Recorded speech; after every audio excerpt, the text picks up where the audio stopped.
Right students. So last క్లాస్లో మనం basic accounting concepts, conventions and assumptions గురించి మనం లాస్ట్ క్లాస్లో నేర్చుకున్నాం, స్టార్ట్ చేసాం. Accounting concepts, conventions and principles. So దానిలో మనం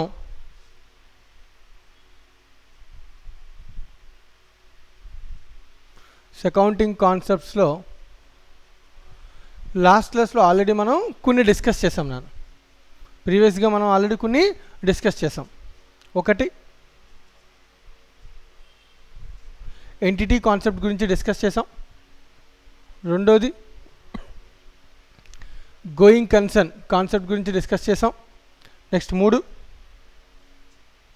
మనీ మెజర్మెంట్ కాన్సెప్ట్ గురించి డిస్కస్ చేసాం. 4 పీరియాడిసిటీ కాన్సెప్ట్ గురించి డిస్కస్ చేసాం. ఇవి 4 కాన్సెప్ట్స్ మనం లాస్ట్ క్లాస్లో కంప్లీట్ చేసాం. So now we're going into next concept. Next concept is point number 5, concept number 5, accrual. ACCRUL, accrual, or దీనికి ఇంకొక పేరు mercantile system. Accrual concept or mercantile system concept. ఏంటి sir ఈ system? So జాగ్రత్తగా observe చేయాలి. సిస్టమ్కి సంబంధించి ఒక సింపుల్ ఇంపార్టెంట్ లైన్ మనం అర్థం చేసుకోగలిగితే, సో ప్రతి కాన్సెప్ట్కి ఒక సింపుల్ లైన్ అనేది ఉంటుందన్న. సో ఆ లైన్ని మనం క్లియర్గా అర్థం చేసుకోగలగాలన్నమాట. So what is an accrual concept? Under this concept, expenses are recognized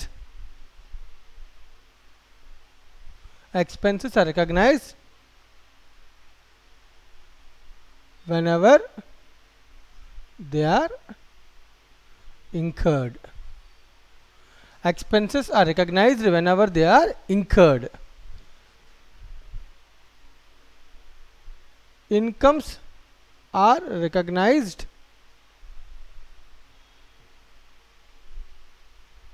whenever they are earned.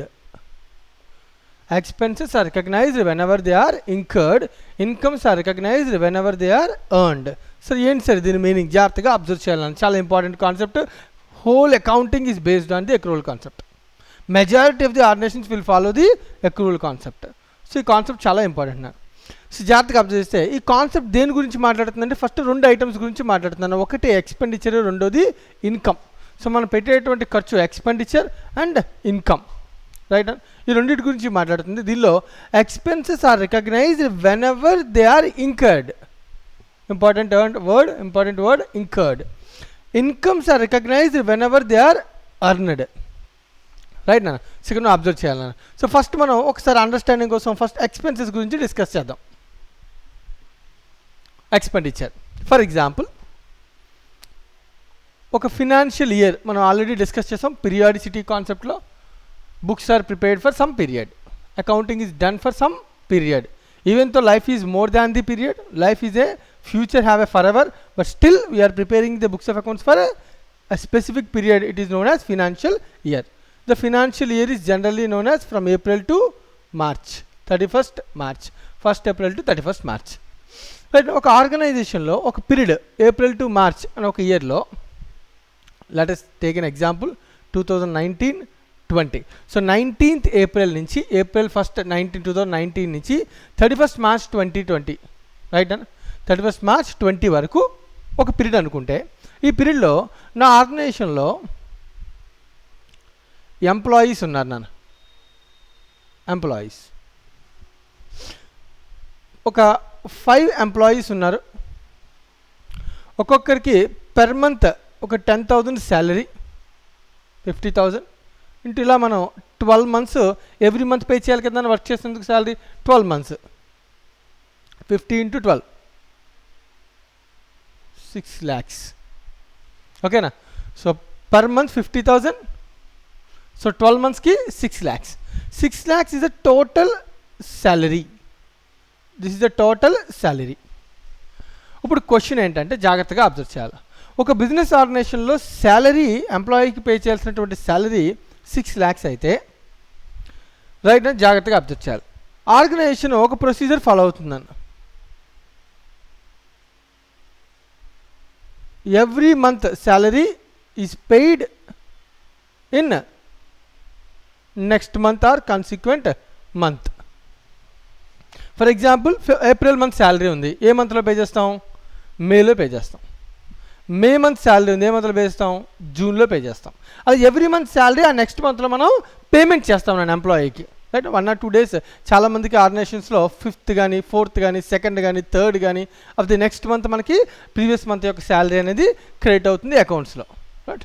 చాలా జాగ్రత్తగా అబ్జర్వ్ చేయాలి. జనరల్ అండర్స్టాండింగ్ వస్తున్నాను అంతే. సో కాన్సెప్ట్ మీద ఇన్ డీటెయిల్ సమ్స్ అవి ఉంటాయి ఫైనల్ అకౌంట్స్లో, మనం తర్వాత డిస్కస్ చేద్దాం. అండర్స్టాండింగ్ కోసం, ఈ కాన్సెప్ట్ అండర్స్టాండింగ్ కోసం ఎగ్జాంపుల్, రైట్. ఇప్పుడు ఇదే కేసు తీసుకుంటే ఈ 6 lakhsలో జాగ్రత్తగా అబ్జర్వ్ చేయాలి నన్ను. ఇదే కొత్తగా ఆర్గనైజేషన్ ఈ ఇయర్లోనే స్టార్ట్ అయిందన్న, ఈ ఇయర్లోనే ఏప్రిల్లో స్టార్ట్ అయిన ఆర్గనైజేషన్ ఇది, ప్రీవియస్ ఇయర్లో లేదు, ఓకేనా. ఫర్ ఎగ్జాంపుల్ 5 ఎంప్లాయీస్కి 10,000 చొప్పున మనం ఎవ్రీ మంత్ ఏప్రిల్, మేలో, మే, జూన్లో అలా అన్ని మంత్స్ పే చేస్తాం నాన్న. ఏ మంత్ పెండింగ్ ఉండిపోయే ఛాన్స్ ఉంది? జస్ట్ 1 month పెండింగ్ ఉండిపోయే ఛాన్స్. ఎందుకంటే నా బుక్స్ ఆఫ్ అకౌంట్స్ ఎప్పటిలో క్లోజ్ అవుతున్నాయి? 31st March. కానీ మార్చ్ మంత్ యొక్క శాలరీ ఎప్పుడు పే చేస్తాం? April of the 2020, next year next మంత్లో పే చేస్తాం. కానీ మార్చ్ శాలరీ వర్క్ చేశాడంటే ఎస్ వర్క్ చేశాడు, ఎంప్లాయీ వర్క్ చేశాడు, కానీ పేమెంట్ ఎప్పుడు చేస్తాం? ఏప్రిల్లో చేస్తాం. ఏ మంత్ది? మార్చ్ మంత్ది. అంటే నేను సింపుల్గా పేమెంట్ ఎంత చేశానంటే 11 months పే చేశాను. అంటే సింప్లీ 5,50,000 నేను పేమెంట్ చేశాను. 50,000 into 11 months 5,50,000 నేను పేమెంట్ చేశాను, ఓకేనా. ఇప్పుడు క్వశ్చన్ ఏంటంటే ఆర్గనైజేషన్కి పెట్టినటువంటి ఆర్గనైజేషన్ లేదా ఎంటిటీ పెట్టినటువంటి ఎక్స్పెండిచర్ 5,50,000, బట్ నిజంగా ఆర్గనైజేషన్కి ఇంకర్ అయినటువంటి ఎక్స్పెండిచర్ 6 lakhs. ఆర్గనైజేషన్ ఇంకర్ అయినటువంటి ఎక్స్పెండిచర్ 6 lakhs నానా, బట్ పెయిడ్ ఎక్స్పెండిచర్ 5,50,000. ఇప్పుడు క్వశ్చన్ మార్క్ ఏంటంటే ఈ పీరియడ్ 1 year పీరియడ్లో ఆర్గనైజేషన్ పే చేసిన 5,50,000 అకౌంట్ ఫర్ చేయాలా, లేదా ఆర్గనైజేషన్ ఇంకర్ అయినటువంటి 6 lakhsని అకౌంట్ ఫర్ చేయాలా అని క్వశ్చన్ అడిగితే ద ఆన్సర్ ఈజ్ 6 lakhs. మరి ఇంకా 50,000 పే చేయలేదు కదా సార్, 5 ఎంప్లాయీస్కి 1 month శాలరీ పే చేయలేదు కదా, it is known as outstanding or దీనికి ఒక పేరునైనా పేయబుల్. సో పేయబుల్ అని నోట్ చేసుకో, నేను ఇంకా పే చేయాలి అని నోట్ చేసుకో, బట్ వర్క్ అయితే కంప్లీట్ అయిపోయింది కదా, సర్వీస్ అయితే ఇచ్చారు కదా.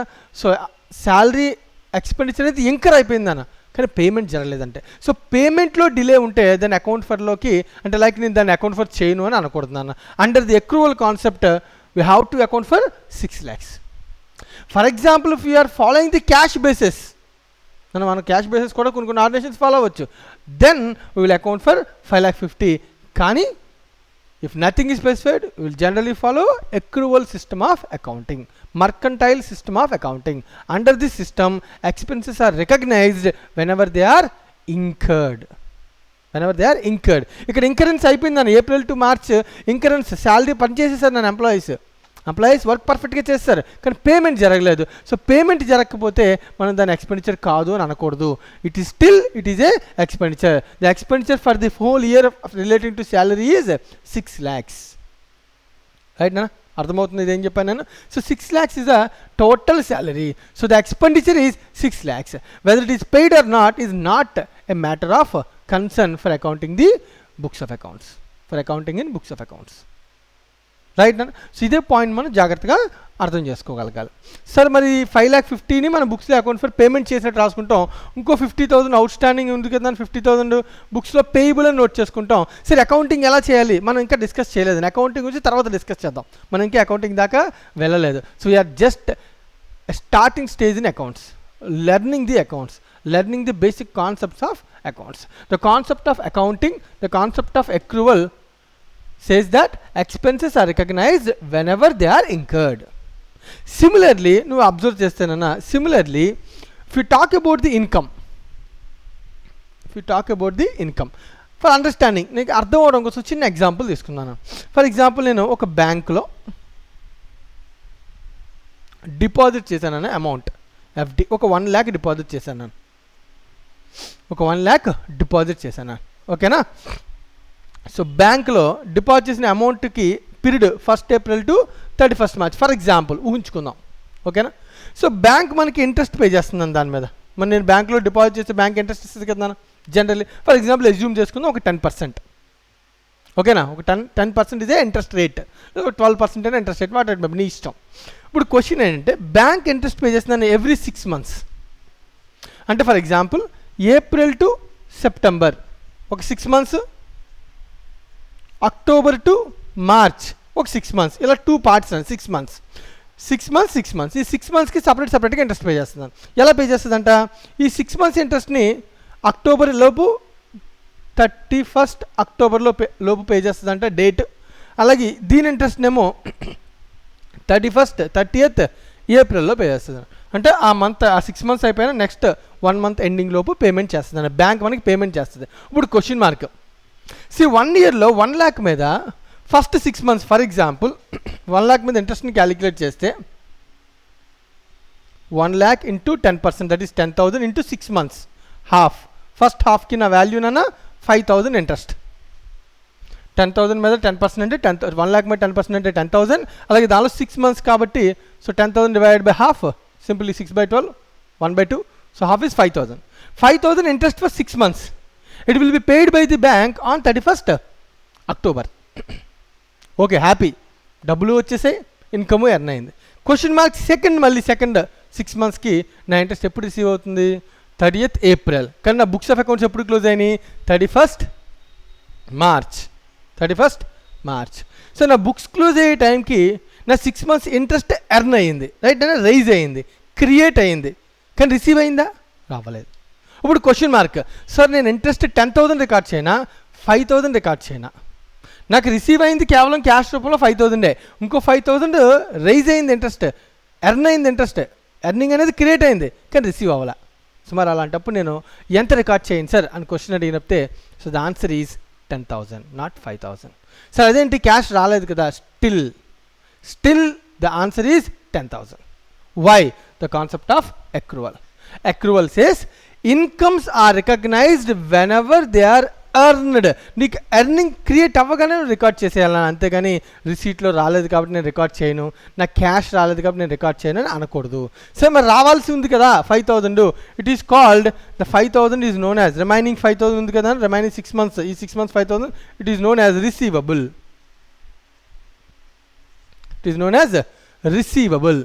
రైట్ అన్న, దీన్ని ఏమంటాం మనం, రిసీవబుల్ అంటాం. సార్ రిసీవబుల్ అని రికార్డ్ చేసుకోవాలన్న, క్యాష్లో రిసీవ్ అయినట్టు రికార్డ్ చేయట్లేదు, ఏమైనా రికార్డ్ చేసుకోవాలి, రిసీవబుల్ అని రికార్డ్ చేసుకోవాలన్న.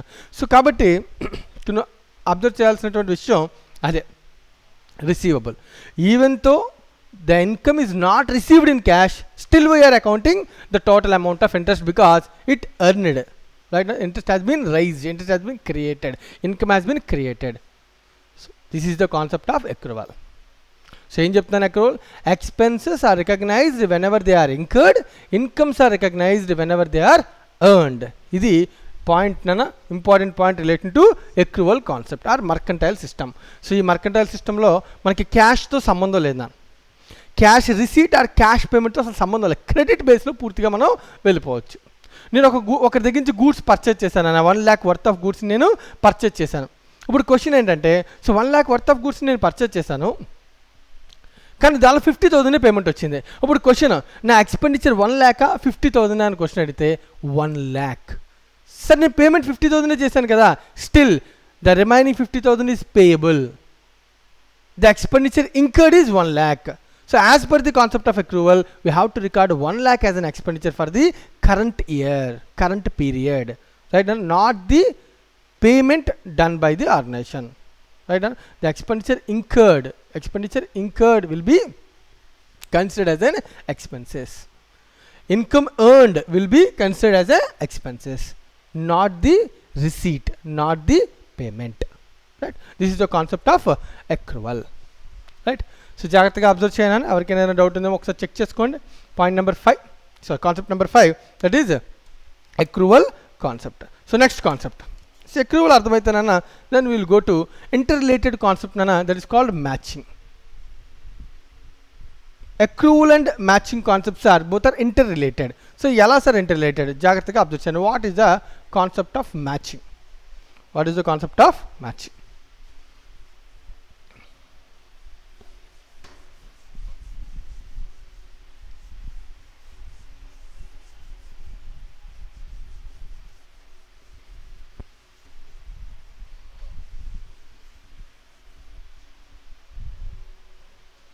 The concept of matching, right. So matching concept ఏం చెప్తుందో జాగ్రత్తగా అబ్జర్వ్ చేస్తే, సో మ్యాచింగ్ కాన్సెప్ట్ ఏం చెప్తుందన్నా, expenses and incomes are matched. Expenses and incomes are matched, should be matched. So రెండు మ్యాచ్ అవ్వాలన్న. So expenses and incomes both are should be matched. Sir ఏంటి sir రెండు ఏం మ్యాచ్ అవ్వాలి? All expenses matched with the revenue of that particular period, of that particular period. Sir ఏంటి sir జాగ్రత్తగా observe చేయండి. Are matched for one particular period. Right, for example జాగ్రత్తగా observe చేయను. సో నేను చాలా తెలివిగా బిజినెస్ చేస్తున్నాను. ఎలా చేస్తున్నాను చూడు. ఫర్ ఎగ్జాంపుల్ నా ఇన్కమ్, సో బ్రాకెట్లో అండర్స్టాండింగ్ కోసం ఫర్ ఎగ్జాంపుల్ సేల్ చేశాను, గూడ్స్ నేను సేల్ చేశాను, నేను గూడ్స్ని పర్చేజ్ చేశాను, గూడ్స్ పర్చేజ్ చేసి సేల్ చేస్తాను. ఇదే నా బిజినెస్, సింపుల్ బిజినెస్, ట్రేడింగ్ అంటాను నేను, రైట్. రీటైల్ బిజినెస్, గూడ్స్ని పర్చేజ్ చేసి సేల్ చేస్తాను, అంతే, ఇంకేం లేదు నా పని, రైట్. నేను పర్చేజ్ చేశాను అన్న, purchase value is 1 lakh. The goods are sold for 2 lakhs. Simple, 1,50,000. The profit is 50. 1 lakh value of గూడ్స్ని పర్చేజ్ చేసి 1,50,000 నేను సేల్ చేశాను, ఓకేనా. ద ప్రాఫిట్ ఎంతనా? 50,000. ఇది జనరల్గా కాన్సెప్ట్. నన్ను జాగ్రత్తగా అబ్జర్వ్ చేస్తే ఫర్ ఎగ్జాంపుల్ పర్చేజ్ 100 యూనిట్స్ని పర్చేజ్ చేశాను. ఒక్కొక్క దాన్ని నేను ఒక 1000 రూపీస్ పర్ యూనిట్ చొప్పున 1 lakh రూపీస్కి నేను పర్చేజ్ చేశాను. 100 యూనిట్స్, నన్ను బీ కేర్ఫుల్, జాగ్రత్తగా అబ్జర్వ్ చేయాలి. 100 units, each unit is 1000, that means the value of purchase is 1 lakh. Sold away 100 units ఒక్కొక్క దాన్ని 1500కి సేల్ చేశాను నేను. ఒక్కొక్క దాన్ని 100 units, each unit 1500, the value is 1,50,000. So the profit is 50,000. Yes, clear. నేను ఇదంతా కూడా జరిగింది నాన్న ఒక period from for example 1st April to 31st March అని ఒక పర్టికులర్ పీరియడ్లో ఇది జరిగింది, ఓకేనా. ఇప్పుడు ఈ ఎగ్జాంపుల్ని నేను కొంచెం మారుస్తాను. ఇది చాలా పర్ఫెక్ట్ ఎగ్జాంపుల్. నా ఇన్కమ్ ఏమో 1,50,000, expenditure 1 lakh, so profit is 50,000. The profit is 50,000. ఇప్పుడు నేను ఈ ఎగ్జాంపుల్ని కొంచెం మారుస్తాను, జాగ్రత్తగా అబ్జర్వ్ చేయను, ఓకేనా. Right, income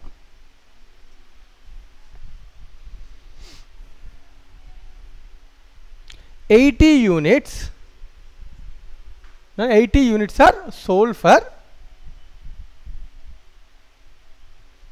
1,500 rupees. So 80 units are sold for 1,500 rupees. So that means income is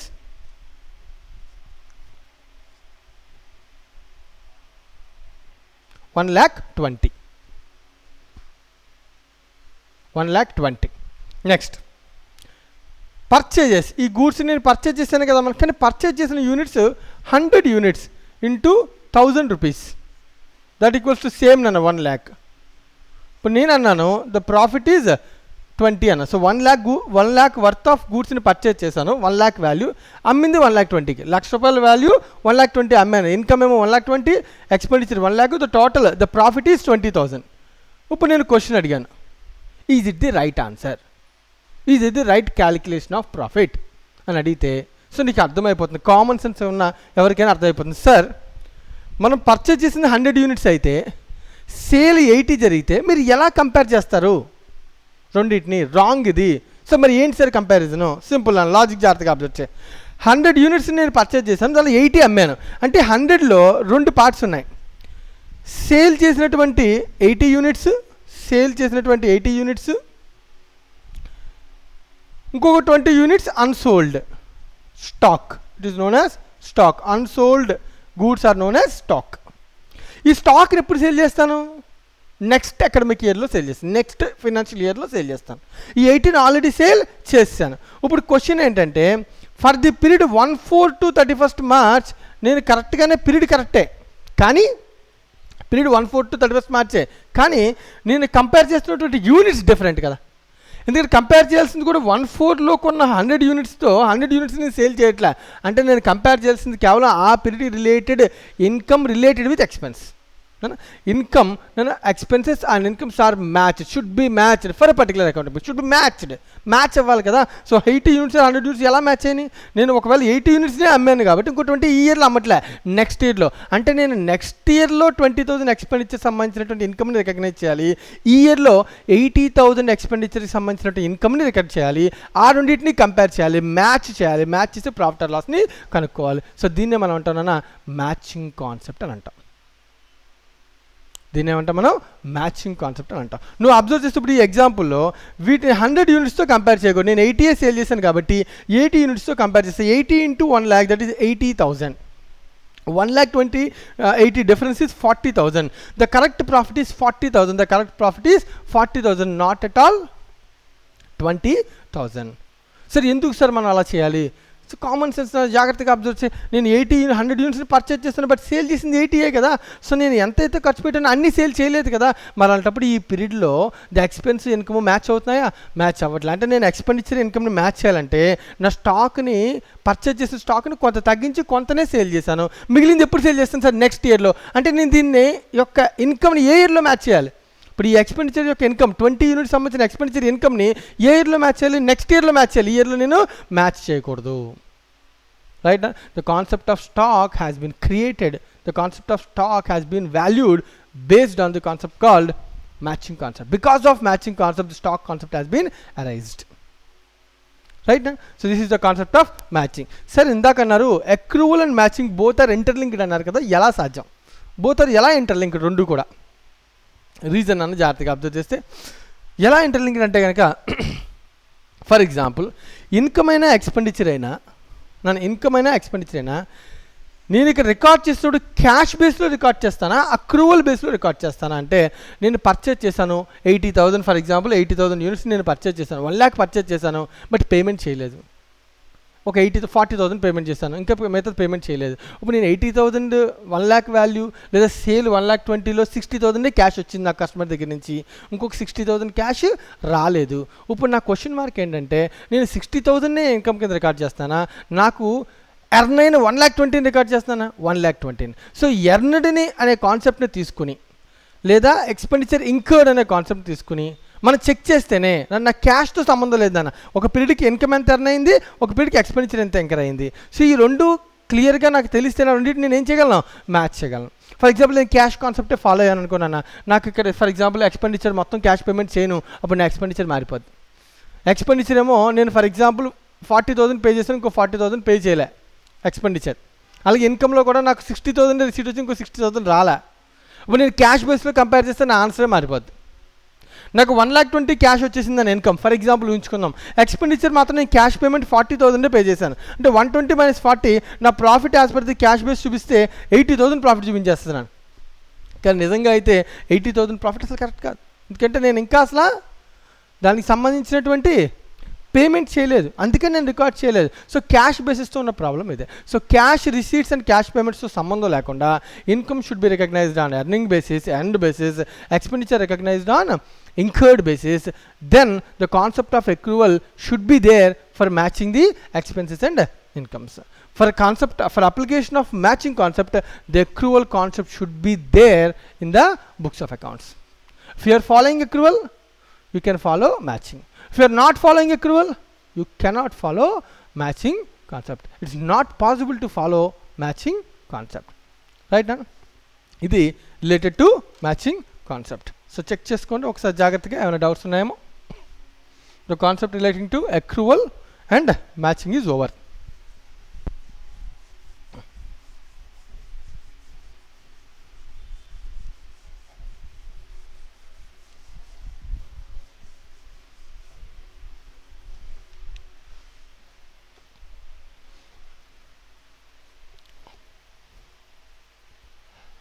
right, next concept. Next concept is cost concept. Cost. See, the concept already manaki complete అయిపోయినటువంటి concept నన్న. So cost concept is related to assets. Cost concept related to assets.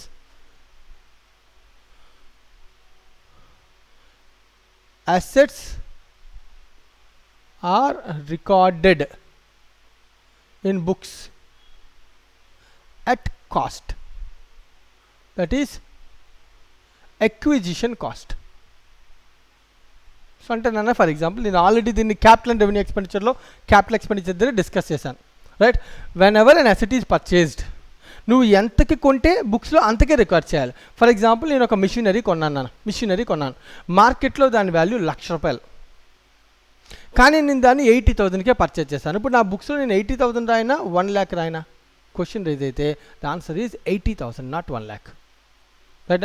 So whatever be the expenditure incurred, whatever be the cost incurred for purchasing the asset, for acquiring the asset, before put to use అయితే మళ్ళీ అన్నీ add చేయాలి. అది already మనం ఎక్కడ నేర్చుకున్నాం, capital and revenue ఎక్స్పెండిచర్లో capital expenditure డెఫినేషన్లో నేర్చుకున్నాం, రైట్ నాన్న.